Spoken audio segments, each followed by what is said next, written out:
Baruch Hashem, notre appel a été entendu. Notre mail reçoit beaucoup de questions. Je vous en ai une. Est-ce que je peux louer une maison d'un non-juif dans lequel il y a un chat que je dois nourrir?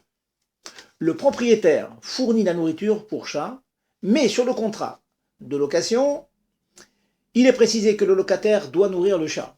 Question intéressante. Premier embryon des réponses, c'est déjà de chercher de quoi se nourrit notre chat. Si le chat se nourrit d'une nourriture essentiellement basée sur de la viande ou du poisson, mais sans chametz, il n'y a aucun problème.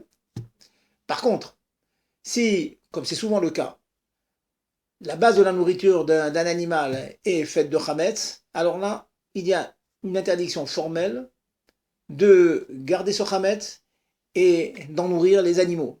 J'ajoute, même si ce chametz ne nous appartient pas, il appartient au non-juif, propriétaire de la maison, qui nous a loué sa maison, il nous est rigoureusement interdit d'utiliser ce chametz pour en nourrir l'animal. Que doit-on faire? De manière générale, lorsque l'on a un oiseau, un poisson aussi, il faut tout de suite vérifier quelle est la teneur de sa nourriture.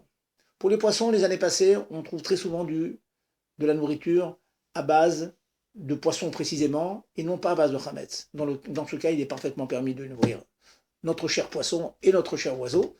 Par contre, si on doit lui donner du chametz, cela est complètement interdit. Dans le cas où il est impossible de résoudre le problème, on ne trouve pas de nourriture cachée à Pessah, la solution serait de faire cadeau, de vendre par exemple, ou de faire cadeau de notre oiseau, de notre poisson à un voisin non juif qui s'occupera complètement de le nourrir, et puis vous demanderez ensuite à ce voisin de vous rétrocéder, de vous refaire cadeau de cet animal après Pessah.